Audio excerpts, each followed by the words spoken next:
Have you ever felt like your whole life was shaped by what you didn't have? I grew up in a small, cramped house where laughter was rare, but the sounds of hard work were constant. My mother, strong, tireless woman, worked jobs just to keep us afloat. Mornings at a tiny cafe on the corner, nights cleaning rooms at a nearby hotel. My younger sister and I, barely old enough to understand responsibility, had to learn how to take care of ourselves, cooking, doing laundry, even managing the little money Mom left behind. Life didn't allow for laziness, and I learned early that if I didn't work hard, if I didn't push myself, I would remain poor, left behind while the world moved on without me. I remember those long summer afternoons vividly. My classmates would stroll to the park in new clothes, laughing and carefree, while I stood on the sidewalk, staring from a distance. A deep sense of shame settled over me, a shame that followed me through every classroom, every meal. But instead of breaking me, it became a quiet, burning fire inside a drive. I promised myself, over and over, one day I'll change this. I'll never go back to this life of scarcity. Those years taught me that money wasn't just a tool for survival. It was power. It was the only way to take control of your life when everything else seemed beyond your reach. While my peers spoke of dreamy ambitions, I understood that I couldn't afford illusions. I had to fight for a future grounded in reality. Every night, after the house was quiet and chores were done, I would sit alone in the dark, listening to the distant hum of traffic outside, imagining a life where I could live in a comfortable home, with enough to eat, with freedom from the constant worry, and most importantly, the ability to shield my own children from the struggles I had endured. My sister would often tease me, saying, "You think about money too much." I would just smile. But it wasn't obsession, it was instinct. When your childhood teaches you that money equals survival, that money equals freedom, you never take it lightly. I learned to observe people, to notice those who had wealth, those who seemed to have everything, carefree and confident. I didn't resent them, I envied them. I started to make quiet assessments. Who might help me change my life? Who was just superficial, and what was worth pursuing? Even as a child, I formulated a strategy when the time came. I would marry wisely, not for blind love, but for opportunity. Childhood poverty didn't just leave me yearning for material things. It left me with strength and determination. I knew I had to be smart, resilient, and strategic. I didn't want to depend on anyone, yet I understood that sometimes opportunities come through relationships and, if handled cleverly, I could combine my effort with the right connections to escape poverty.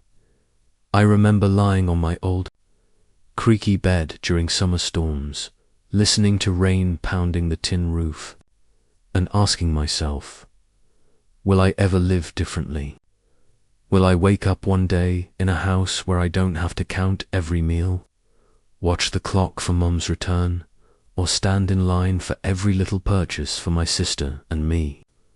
Each question was like a gentle sting, a reminder of the past, but also a push to keep going, to keep striving. As time passed, my dreams became plans. I started doing odd jobs, saving every penny, learning about money, watching how successful people navigated life. But deep down, I knew hard work alone wouldn't be enough. Life doesn't hand out opportunities fairly.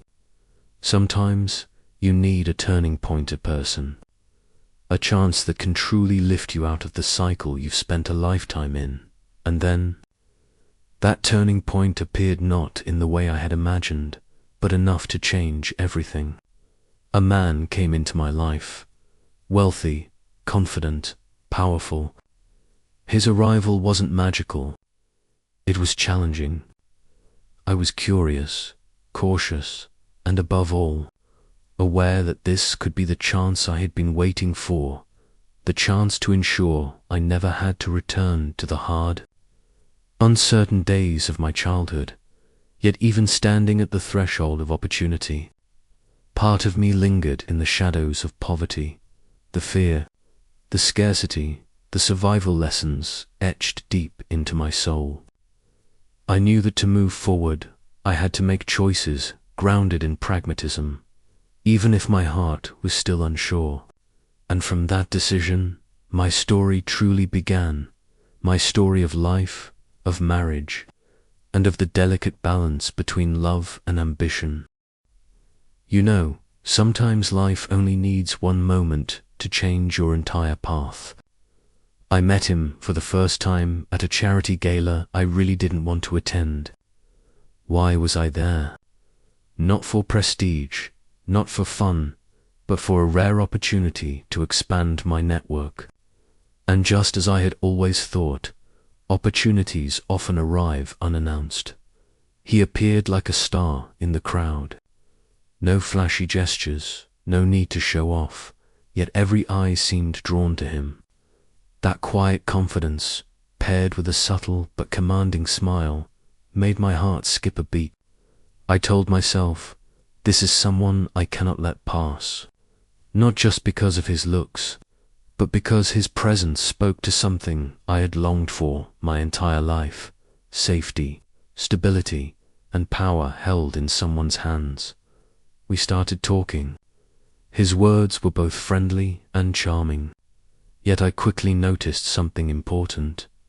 He wasn't easily swayed by emotions. When he looked me in the eyes, it felt like he could read my thoughts before I even spoke.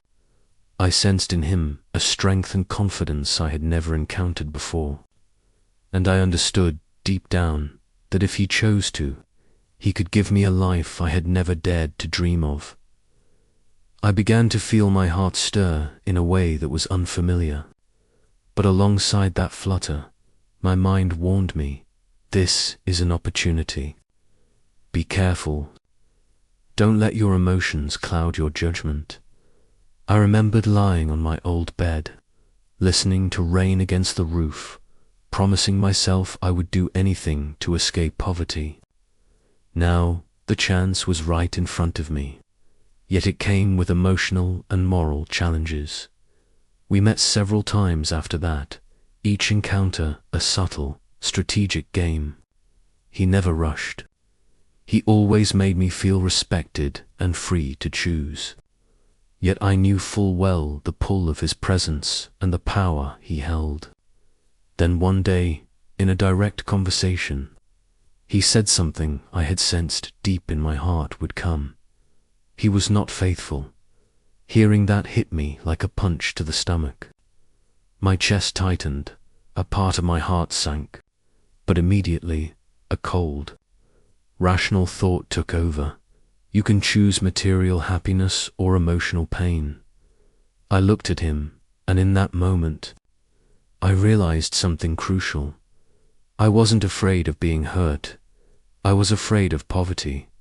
We made an agreement. He would have his freedom. I would not control him, but he promised to always keep me and our children at the center of his emotional life and family priorities. It sounded ruthless, but I recognized a clear logic in it. I wouldn't be hurt financially. Our children wouldn't lack anything, and I would retain authority over my own household. I remember the nights I spent reflecting afterward, sitting in that small room, the soft yellow light casting shadows on my face, staring out at the city lights. I asked myself, am I selling myself short? But then I thought of my mother, my harsh childhood, the fear of returning to poverty, and the answer became clear. I chose practical happiness, because I didn't know love, but because I loved my children and their future more than my own fleeting emotions. The decision wasn't easy. There were moments of self-reproach, subtle grief, a lingering sense of loss. But each time I recalled my impoverished past, my resolve strengthened. My heart found balance, emotions fluttered, but reason prevailed, and confidence in my choice gradually filled the ache. After deciding to marry, we entered a strange kind of relationship, emotional yet pragmatic. I learned to love without fully trusting, to trust without fully surrendering. Each day was a lesson, an experience, and a testament to the strategy I had chosen. Life gives nothing for free. You must seize opportunities and make them your own. And so, from that moment, my story of marriage began.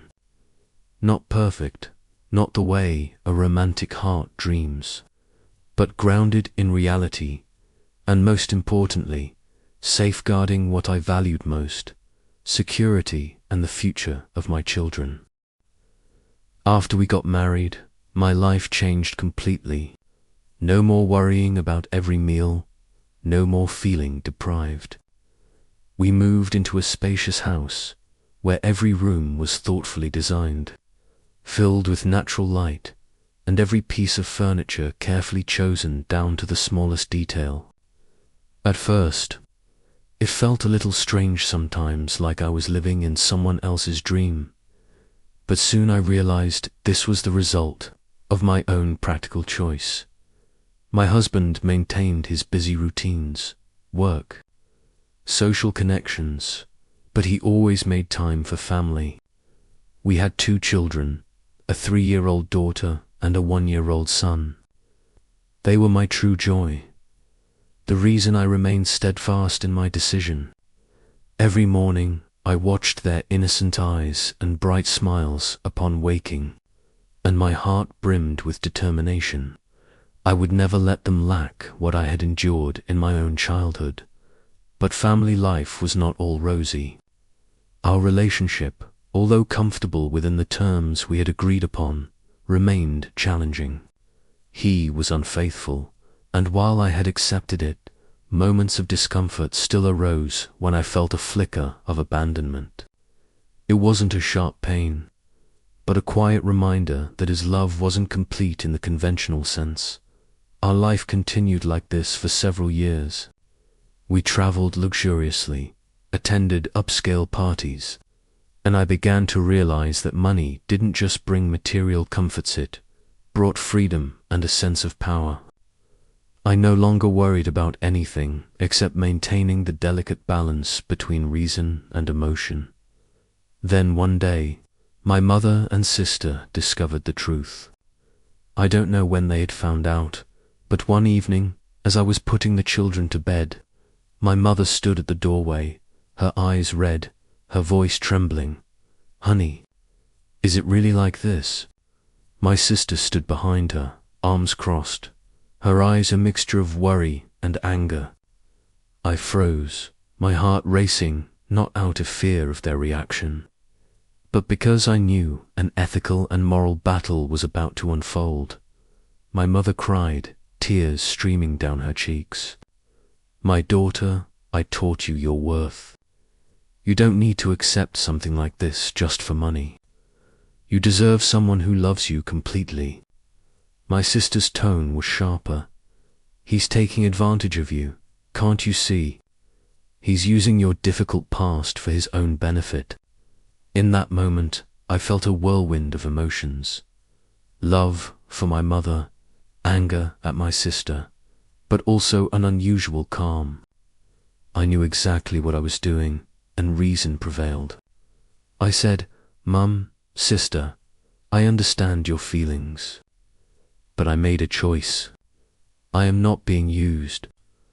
I am happy on this path, and I am doing everything for the children." My mother remained silent, only the sound of quiet sobs filling the room.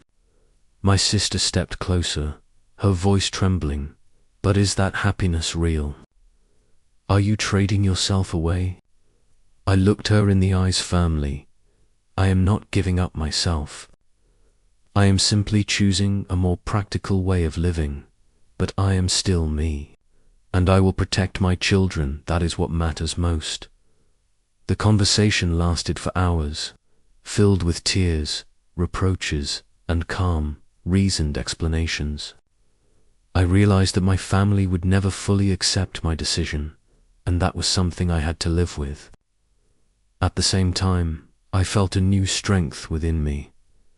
When you are clear about your reasons, no one can shake your resolve. After that evening, my relationship with my mother and sister grew tense. They remained concerned and opposed, but I learned to maintain emotional distance, not allowing their feelings to dictate my life. I focused on caring for my children, maintaining my marriage, and enjoying the good things life had brought me. The climax of this part of my story was not just the conflict with family, but the inner strength I discovered, the confidence in my practical choices, and the ability to stand firm under social pressure and personal emotions. I realized that even if my decisions weren't perfect by traditional moral standards, they were realistic, and above all, they allowed me to protect what I valued most: my children and the safety of my family. After the argument with my mother and sister, I realized that my relationship with my family would never be the same again. They worried, objected, even felt outraged by my choices. But I had to keep living with my decision. In the quiet of our spacious home in the evening, when the children were asleep, I began to look back at myself. I remembered my childhood, the cold mornings waking up in a tiny room, the sound of rain on the tin roof, the pervasive sense of scarcity.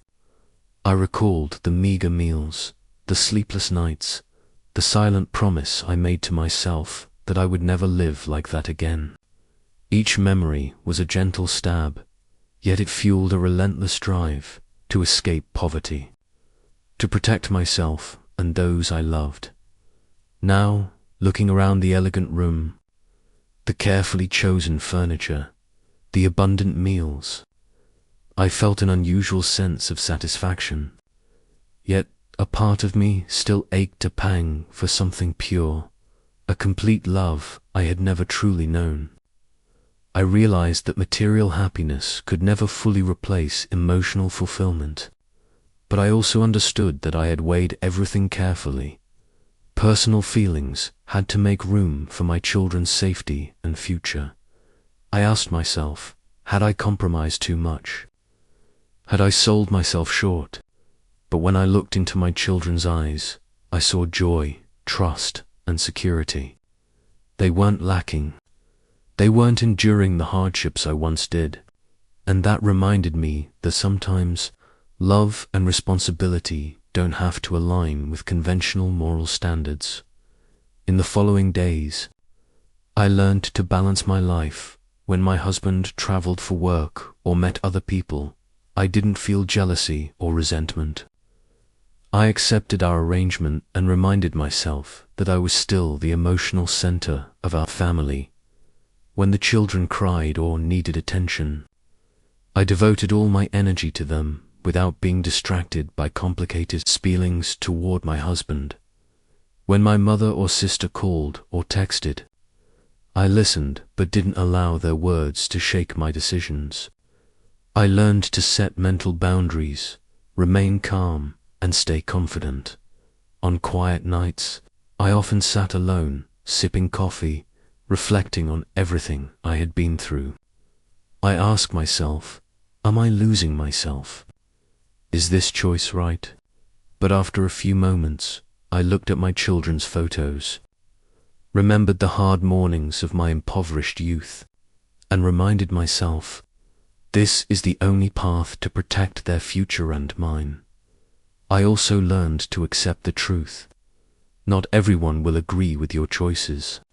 Family, friends, even society may judge, but the important thing is that I know my reasons, understand my goals, and live according to my priorities. The initial guilt gradually faded as I grew more confident in my practical decisions. I realized that control over my life isn't just about money, it's about the ability to choose and accept the consequences. Flashbacks reminded me of the days I spent attending extra classes, working part-time jobs to save every penny. Back then, I promised myself that if given the chance, I would never return to a life of deprivation. Now, looking back, I saw that I had kept that promise. But the value of this promise wasn't just financial, it was independence, the ability to protect my children and mental autonomy. Within this balance, I found another kind of happiness. Not perfect, but enough to feel safe. I no longer worried about meals, the children's needs, or the best educational opportunities. I learned to enjoy stability, to focus on the good things life had given me rather than what I had lost. Married life became a profound lesson in compromise, patience, and emotional intelligence. I learned to love my husband differently, not with my entire heart, but enough to keep the family stable. I learned to live pragmatically without losing my essence. And most importantly, I learned to put my children and their future first. A lesson my difficult childhood had taught me long ago. And from this delicate balance, I realized a practical choice isn't surrender or self-betrayal. It's a way to live wisely in an imperfect world. I chose to continue strong, calm, and confident. Life continued, but it was no longer just about stability and comfort. Every choice, no matter how carefully considered, left its mark. Living in a pragmatic marriage, I realized that everything comes with consequences, and the balance I had achieved could easily be shaken if I lost vigilance and resolve every day. I saw my husband interacting with other women. Occasionally, the image of him with someone else would appear in my mind, causing a sharp pang, but never enough to sway my decision. I learned to control my emotions, turning it into a normal rhythm within our family. Whenever the children needed me, I devoted all my attention and energy so they could feel the full love and security I had promised to provide. But the real consequences weren't only internal. My mother and sister still couldn't accept it. Every time we met, they looked at me with a mix of disappointment and concern. Once, my mother cried and said, "You live in luxury, but you're not truly happy. I see your strength, but I also see your loneliness." Her words cut softly, reminding me that pragmatism brings safety, but it can sometimes take away the empathy of loved ones. My husband's work also created awkward situations. He often invited me to lavish parties and meetings with business partners, but during these events, I felt a certain emotional distance. When he spoke of private meetings with other women, I learned to nod calmly, but deep down, a sense of emptiness sometimes lingered. I realized that even with pragmatic choices, one cannot entirely eliminate natural human feelings. Interestingly, I began noticing changes in my children. They grew up in a materially abundant environment, but not emotionally perfect with the full affection of both parents. I saw them react sensitively to tense moments in the family, to the attitudes of my husband and me. This made me even more cautious, more determined to create a safe and stable space for them. Despite the surrounding imperfections, one day my sister came to visit. Observing how I lived and how I treated the children, she said, "I can't deny that your kids have a good life, but you're also accepting the fact that your happiness isn't complete." I smiled, not out of joy, but because I understood myself better than ever. I said, "I know, sis. I chose this life for the kids. I don't deny what I've lost, but what I preserve is what truly matters." Consequences also appeared in my social circle. Some old friends from my impoverished past looked at my life with a mixture of envy and judgment. They didn't understand the reasons behind my choices. They only saw the surface, a wealthy woman accepting a husband's infidelity. I learned not to explain, only to live according to my decision. Calmness became my most powerful tool in a world where people often judge one another by appearances. I also realized that pragmatism is not a one-way street. It requires constant adjustment, reflection, and patience. Every decision carries risks. Losing empathy from loved ones, feeling emptiness, or sometimes even spiritual loneliness.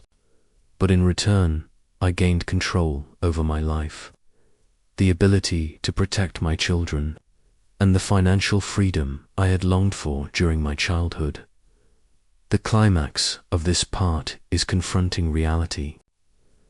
I understood that pragmatic choices provide safety, but they demand inner strength and emotional intelligence to avoid being swept away by negative feelings or external pressures. I learned to stand firm, weigh long-term benefits, and maintain family stability in quiet moments. Watching my children sleep peacefully, I reminded myself, even if my happiness isn't perfect, even if my mother and sister don't approve, I still choose this path.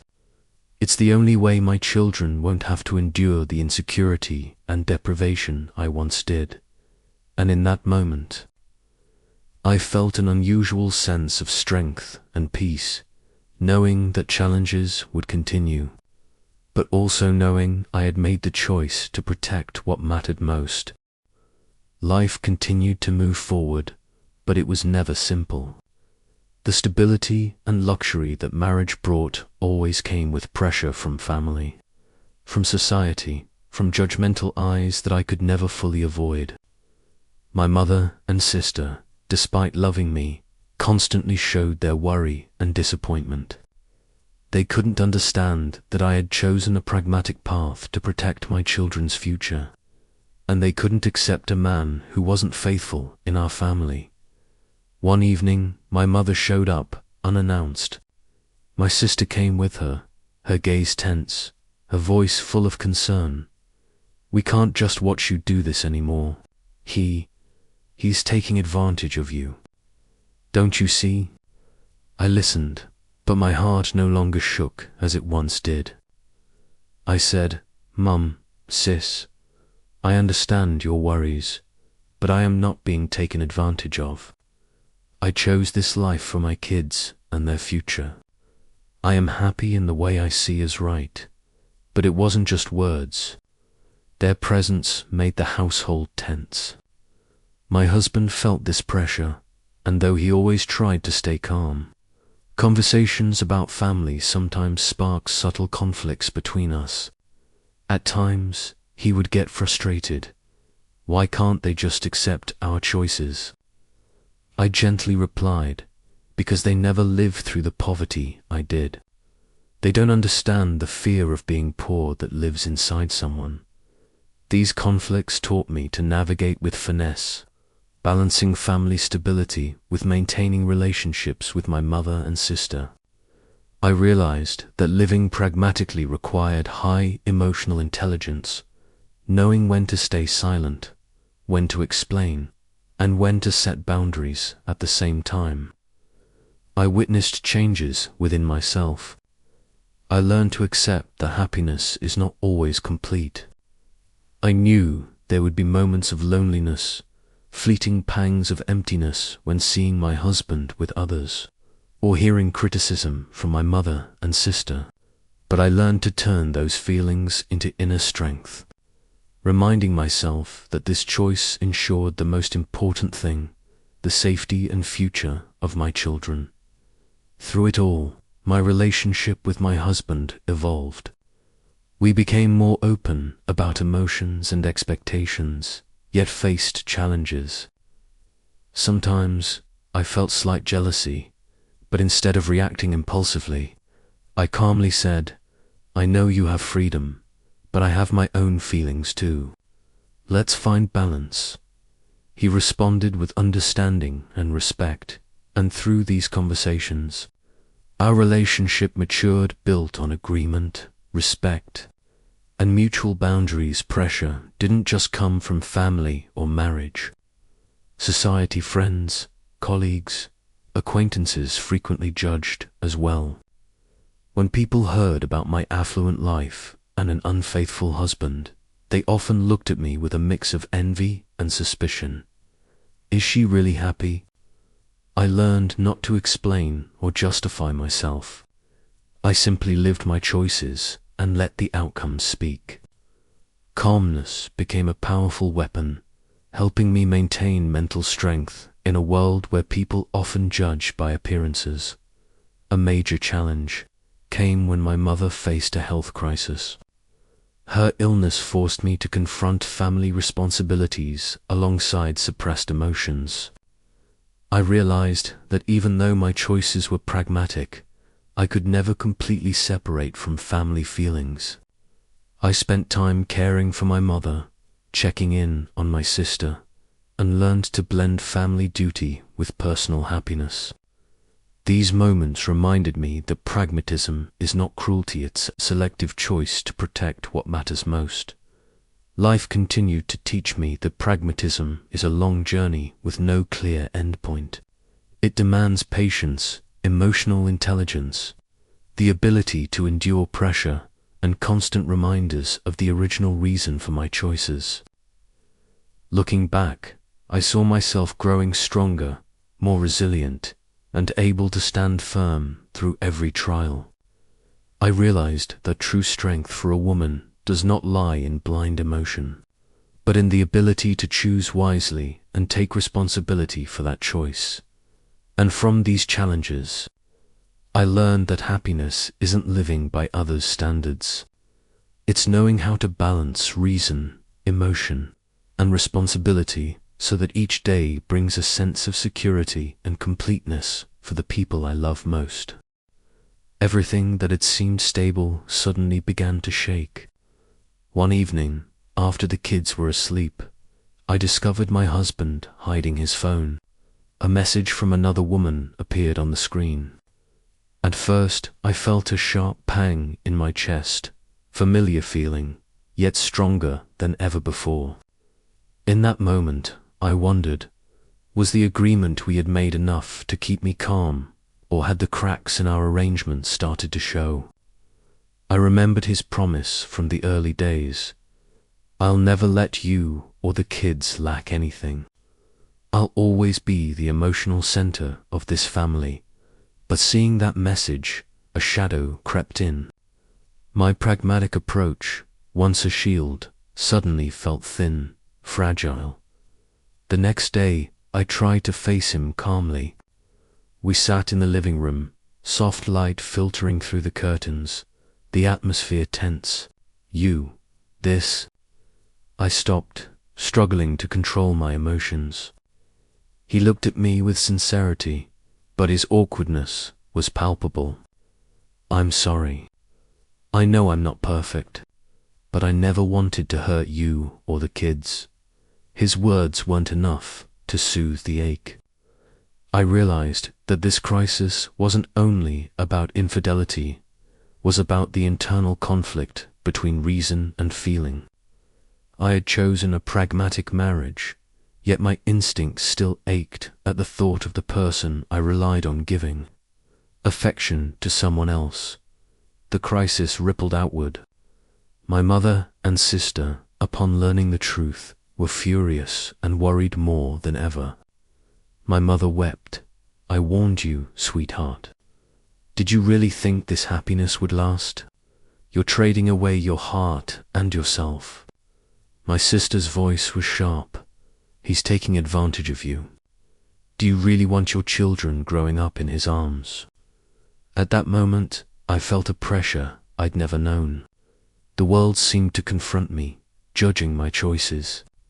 And yet, I recognized something vital. It was these challenges that tested my real strength.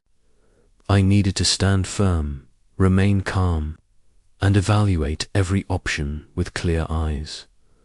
I sat down and wrote a list of pros and cons, weighing risks and rewards.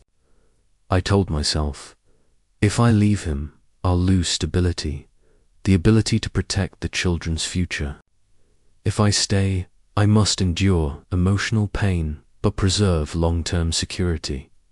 Finally, I realized that true strength lies not in avoiding crises, but in weathering them. That evening, my husband and I had a long, honest conversation, the first since our marriage began. I shared my feelings, the hidden hurt I had carried, and my need for him and the kids to remain my emotional center. He listened without excuse or defense. This time, we reached a more nuanced agreement. He still had freedom, but I could express my emotions honestly without judgment. This crisis also made me reflect on myself. I realized that pragmatism had been a wise choice, but it demanded unwavering spirit, emotional intelligence, and the ability to care for my own inner life. I was no longer the young woman seeking only material security. I was a mother, a mature woman learning to balance reason and feeling, personal happiness and responsibility toward my children. Over the following days, I noticed the subtle shifts in our home life. Every glance, every small gesture became amplified in my awareness. I found myself measuring moments of joy against the backdrop of tension, analyzing my own reactions, and consciously choosing to prioritize long-term stability over fleeting emotional satisfaction. I also became more observant of my children. Their innocent smiles and laughter reminded me why I had chosen this path.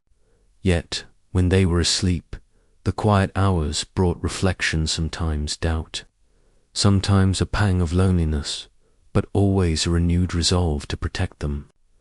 I reminded myself that true parenting often required hard decisions and that emotional compromise was sometimes necessary for their well-being. The climax of this chapter wasn't merely about infidelity or family pressure, was a profound internal struggle. Should I stand firm or risk emotional compromise? Should I continue pragmatically or seek complete emotional fulfillment? In the end, I chose to continue with greater resolve. No longer afraid to express my emotions, no longer avoiding challenges, and knowing that finding peace within a pragmatic marriage was its own internal victory. As the household quieted and the children slept soundly, I sat back and breathed. In that moment, I realized that, no matter the challenges my marriage might face, I had preserved the most important things: the safety, security, and happiness of my children.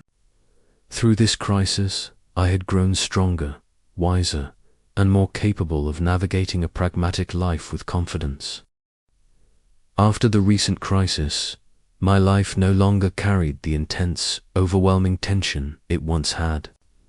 The storm of emotions that had once roared like a tempest had subsided into a subtler, simmering strain, an ongoing dialogue between reason and feeling, like two old friends negotiating their place in my heart. I realized that standing firm after a crisis didn't mean denying my emotions or pretending they didn't exist. It meant learning to recognize them, honor them, and weave them into the fabric of my daily life without letting them dominate every moment. I started to pay closer attention to the small, almost imperceptible moments in my marriage, the ones easily overlooked amidst daily routines and lingering resentments. When my husband returned from a business trip, instead of letting old betrayals shadow every glance, I began noticing the quiet ways he contributed to our home, the gentle way he tucked the children in at night, the care with which he handled dinner prep when I was exhausted, the patience he showed during ordinary conversations. These small, repeated gestures began to feel like threads of reassurance, stitching a sense of stability back into the life we had built. I started to understand that love doesn't always conform to the idealized images we hold from novels or films. It could exist differently, rooted in responsibility, in mutual respect, in understanding that each of us is trying, in our own imperfect ways, to sustain a family. I also learned how to express my emotions authentically without destabilizing the household. I stopped pretending that the pangs of jealousy or sadness didn't exist. Instead, I spoke openly to my husband. I still feel sadness when I think of you with someone else, but I also understand that this is part of our agreement. I need time to balance these feelings.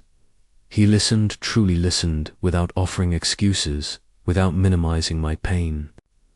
That simple act of listening became transformative.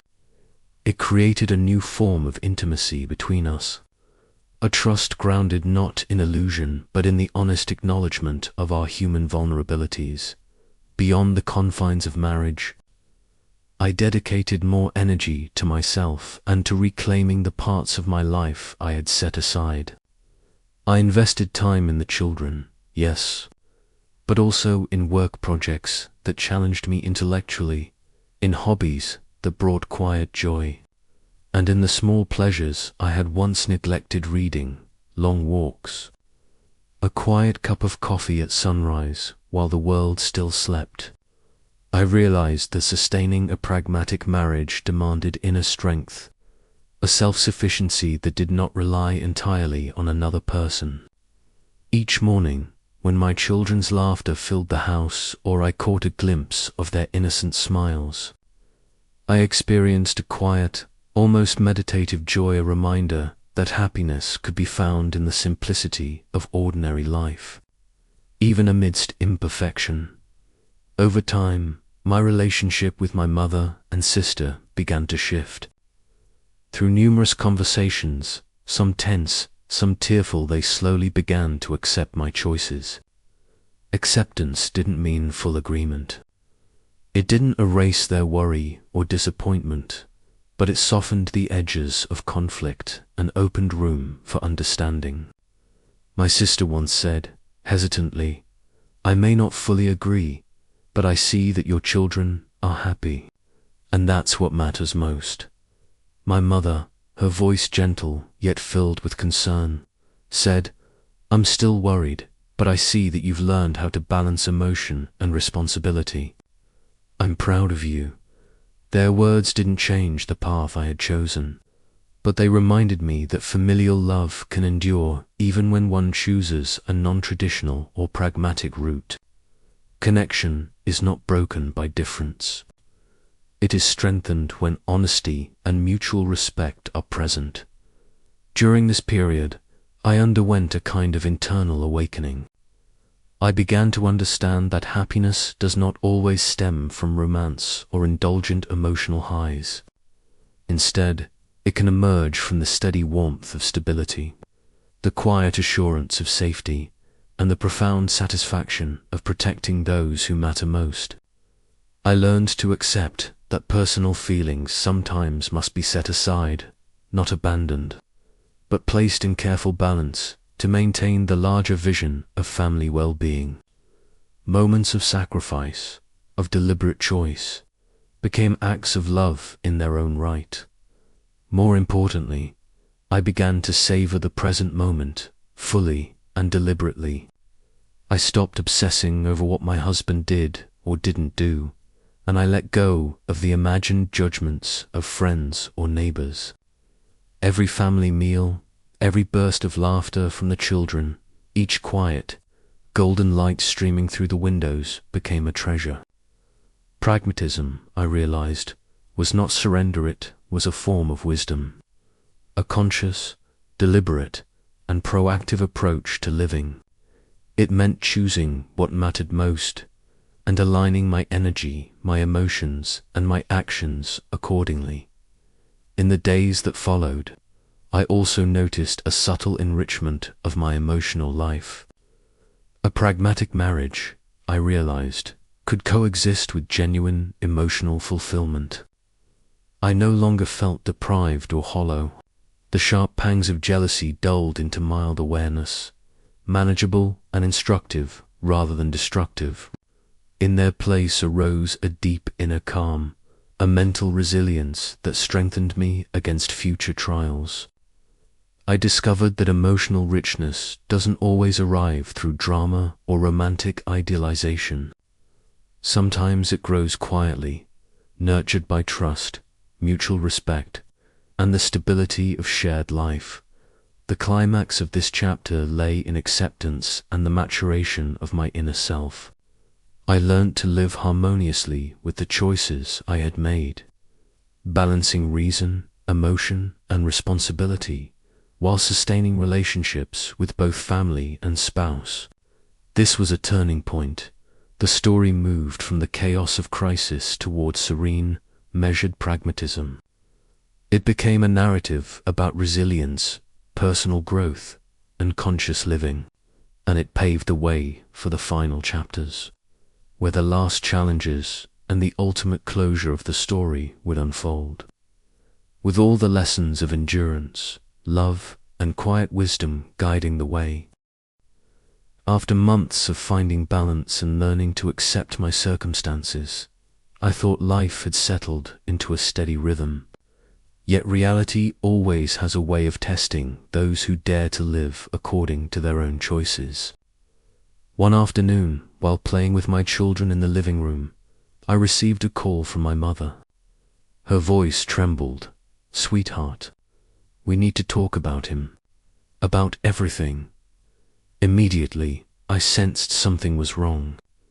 My heart sank slightly, but my mind quickly reminded me it was time to confront things directly, without avoidance.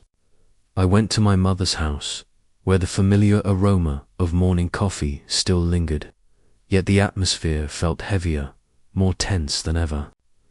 My sister was there too, her eyes following every step I took.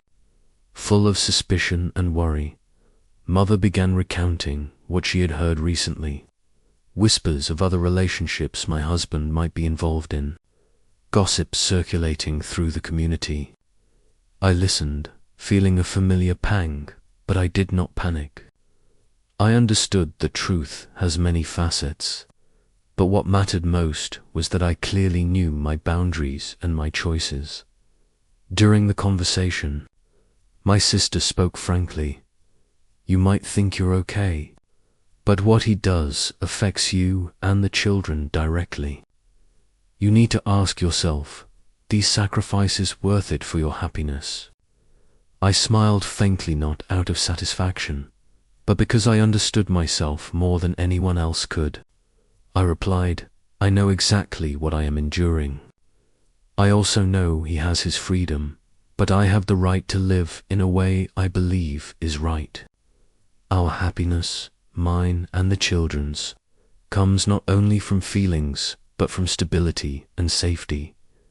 That conversation was not an ending, but a crucial step in reaffirming my decisions. I realized that, even if others did not agree, I could remain steadfast. And this marked the beginning of a new phase, confronting my husband directly about every suspicion and establishing new boundaries, but this time guided by maturity, calm, and honesty. When I returned home, I faced my husband. I spoke clearly. "You know, I am aware of everything. We need to be completely honest about what you do and how I feel. We need to redefine our boundaries so that neither outside gossip nor unchecked emotions disrupt our family." He listened, his gaze thoughtful, and for the first time, I felt that we were together in building a new truth, not one of silence or pretense, but of shared reality. That evening, we spent hours talking, not just about agreements or rules, but about the values we truly wanted to pass on to our children. We agreed that family and responsibility toward our children must always take precedence, and that every other relationship must exist within boundaries that would never jeopardize that priority. Over the next few weeks, I observed changes within myself. I no longer felt that familiar sting of pain when I thought about my husband's actions. Instead, I felt a strong sense of control and self-mastery. I learned to separate emotion from reason, to know when to express myself, when to remain silent, and when to act decisively. This was the final test of maturity, where all lessons from childhood, marriage, and family converged. My relationship with my mother and sister gradually reached a form of harmony. They did not fully agree with every choice I had made, but they began to recognize the inner strength and wisdom in the way I lived. My mother said once more, gently but firmly, "Sweetheart, I'm still worried, but I see that you know how to stand your ground. That is more valuable than anything." These words did not make me change my path, but they reinforced my confidence in the direction I had chosen. The climax of this part lies in confronting all challenges, head-on: rumors, family pressure, my husband's behavior, and my own emotions. It proves that pragmatism is not an easy choice. It is an art of balance, requiring intellect, patience, and courage.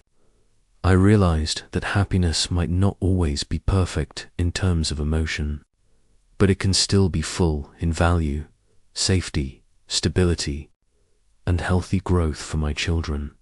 When everything finally settled, I stood in the living room, watching my children play.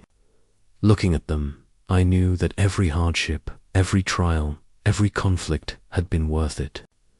I had survived the crisis, matured, and learned to live with self-control and balance. I could continue to make pragmatic choices, but now with intelligence and confidence. This, I realized, was the necessary preparation for the final chapter of the story: peace and closure. Time passed both slowly and quickly, to the point that sometimes I didn't even notice. In the early days, I counted every moment apart from my husband, remembered every glance, every smile, and even felt pain as the distance between us grew. But now, after all the trials, conflicts, crises, and even tears, I began to feel a profound sense of peace, a peace I could find nowhere else but in the choices I made, the people I love, and the family I've built. This peace didn't come from perfection. It wasn't in empty promises, imagined ideal lives, or the romantic notions found in books. It came from accepting reality, understanding the value of my choices, and taking ownership of my own life. Every decision I had made, from the lonely, uncertain years of my youth to the pragmatic, responsible choices of adulthood now, became clear and meaningful. I remembered my promise to myself, back when I was a poor young woman, that I would never let my children experience that same insecurity. Those difficult years had shaped me, giving me determination, emotional intelligence, resilience, and above all, the ability to balance my emotions so that I would not be swept away by conflicts or temporary anger. One peaceful morning, sunlight streamed through the window, casting a warm glow across the wooden floor. I watched my daughter giggle while my toddler son took wobbly first steps, their tiny hands brushing together and laughter filling the room. In that moment, all the pressures, conflicts, and insecurities seemed to dissolve, leaving only a deep, complete serenity. I realized that every choice, every challenge I had faced, had been leading to this moment peace for my children, for my family, my husband, the man I had once viewed with both doubt and hope. had now become an inseparable part of this peaceful picture.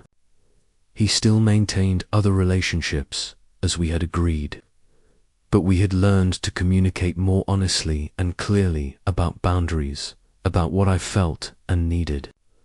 I no longer felt that sharp pang of jealousy or hurt when thinking of those actions. Instead, I felt mutual respect, honesty, and responsibility toward our family. I felt seen and recognized, and it gave me an inner strength I had never known before. Looking around our fully equipped home sunlit living room, tidy kitchen, children's room bright with toys and books, I understood that the pragmatic choices I had made were not about giving up myself or happiness. They were an intelligent, conscious way of living, rich in emotional intelligence. I had learned to cherish every moment, the simple family meals, my children's laughter, the quiet calm of an afternoon bathed in golden sunlight, where a soft breeze through the curtains seemed to pause everything around us, allowing tranquility to fill the space. My family, my mother and sister, had also learned to accept my choices. My mother looked at me with gentle eyes, her voice trembling but proud. "Sweetheart, I see how strong you are, how you protect yourself and your family. I'm proud of you." My sister smiled, eyes softening with empathy. "I don't fully agree, but seeing you balanced and happy, I respect you." Their words didn't change my decisions, but they eased the doubts and pressures that had weighed so heavily on me. I realized that peace comes not only from self-acceptance, but also from the acceptance of those you love. Peace also came from living independently, balancing reason and emotion. I was no longer haunted by the past, nor anxious about the future. I knew I had done everything possible to protect my children, maintain my family, and develop myself. In a quiet moment, sitting by the window and looking out over the backyard where the soft evening light stretched across the lawn, I understood that true peace is harmony between choice, responsibility, and emotion, from perfection, but from steadfastness, emotional intelligence, and autonomy. Once, when my little daughter held my hand and looked up at me with wide eyes, she asked, "Mum, are you happy?" I smiled, hugging her tightly, and answered, "I'm happy because I'm with you and your brother, and because I know you are always safe." That single brief moment made me realize that all the sacrifices, the pain, and the pragmatic choices had been worth it. They created a complete, secure, and meaningful happiness for my children and family. I also understood that peace is not silence or the absence of emotion. It's the ability to embrace every aspect of life, maintain mutual respect, and enjoy the best that is possible. I no longer felt regret, nor pressure from society or family, because I knew I was living true to my values and choices. Every day, I felt gratitude for simple but precious moments. My children's laughter, the smell of morning coffee in the kitchen, sunlight spilling through the curtains, and honest conversations with my husband. That evening, as the sunset poured its warm glow through the windows, I sat with my husband and 2 children. Watching their familiar faces, I felt the rhythm of peaceful life settle into our home. I told myself, all the suffering, all the challenges, all the conflicts were worth it. This is the life I chose, and I am happy in my choice. Peace did not come from perfection. It came from maturity, self-mastery, and the ability to balance reason, emotion, and responsibility. I smiled, taking a deep breath, knowing that everything I wanted for my children, for my family, and for myself had been fulfilled. Not perfect, but fully enough. Every simple moment, from children's laughter the golden light of evening, to the calm within my mind, stood as proof of the value of choice, inner strength, and the emotional intelligence I had gained through countless trials. And in that moment, I knew I had fully matured, not only as a mother and a wife, but as a intelligent and peaceful woman, capable of facing any challenge the future might bring, living fully in a pragmatic yet deeply meaningful life. This peace was not the end. It was a firm foundation for every chapter yet to come, a life where love, responsibility, and freedom coexist in perfect harmony.